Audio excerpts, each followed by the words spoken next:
All right, so today we're jumping into what is basically a philosophical thriller. It's all about humanity's future, and it frames it as this huge, high-stakes bet on the very soul of our species. And it all kicks off with this, well, frankly, shocking request. You have the philosopher Zarathustra, and he offers humanity this incredible challenge: become something greater. Become the Superman. And what does the crowd do? They laugh. They shout this back at him. What they're really saying is, no thanks, we don't want the struggle, we want the easy life. And that one choice, man, it sets the stage for everything that follows. See, this isn't your typical good versus evil story. Not at all. It's set up as a cosmic wager, a bet on what we, as humans, really want deep down. And the whole conflict boils down to these two opposing futures, two paths we could take. On one side, you've got aspiration. That's the hard path, right? The messy, chaotic struggle to become better, to create something new. But then, on the other side, you've got negation.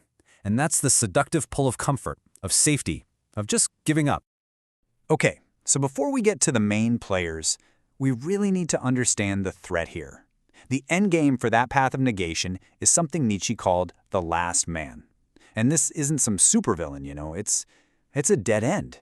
It's a possible future for all of us, where we get so comfortable, so safe, that we just stop growing.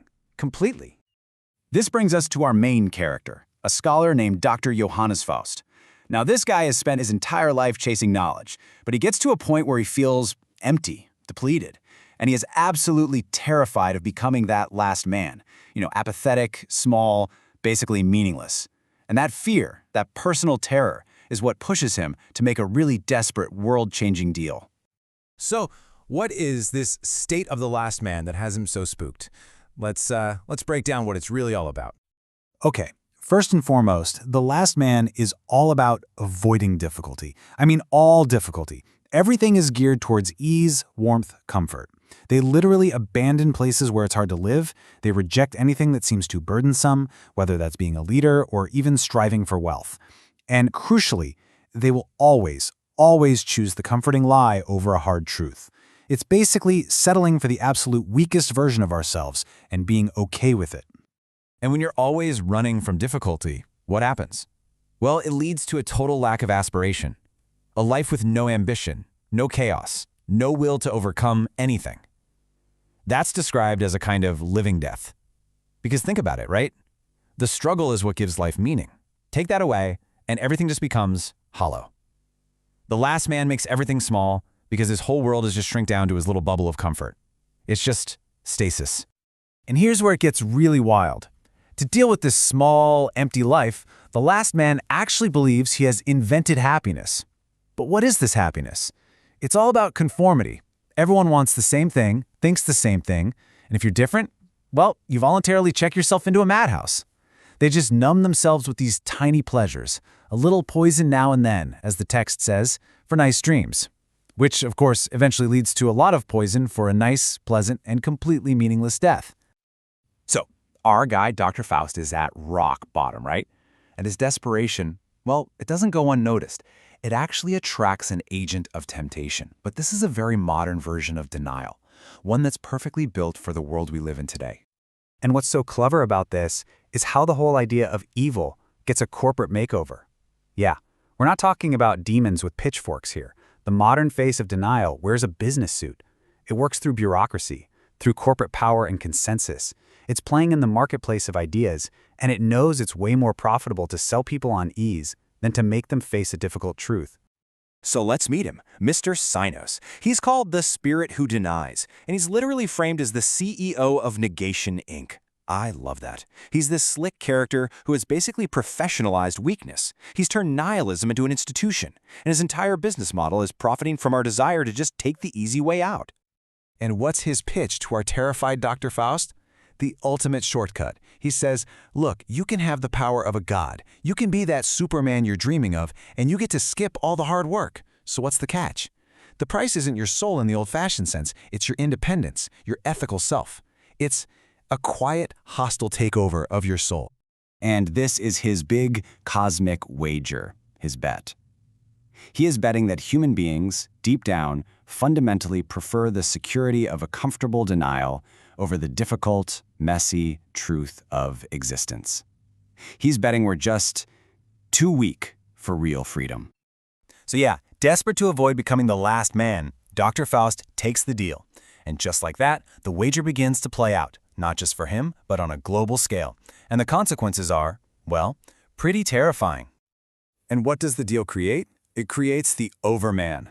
This being has the power of a god. His footfalls literally sound like thunder.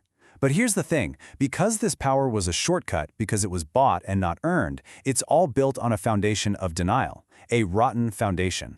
His values aren't his, they belong to his cynical business partner, Mr. Sinos. And this really shows you the trade-off, right? What was gained versus what was lost. The original idea, the Nietzschean ideal, was all about struggle, risk, and creating your own values by facing hard truths. But what this new Overman enforces is the complete opposite. It's a world of contentment, safety, and stasis, where your values are just handed to you, and the whole system runs on a comforting lie. So, you've got this all-powerful being. What's his big move? What does he do with all that power? Well, his grand plan is to save humanity from itself. He uses his power to just systematically erase all conflict, all struggle, all risk from life. He enforces a global state of, you guessed it, comfortable apathy. The last man state for everyone. And in this Utopia, humanity isn't the hero of the story anymore. We're not even the focus. We're just managed, like contented pets in a zoo. Our potential for greatness for anything is carefully managed away until there's nothing left. All for our own safety, of course. And with that, the Overman's victory proves Mr. Sinos right. His cynical wager pays off. And it leaves us with a really chilling question about what we really want, and what the true price of that comfort really is.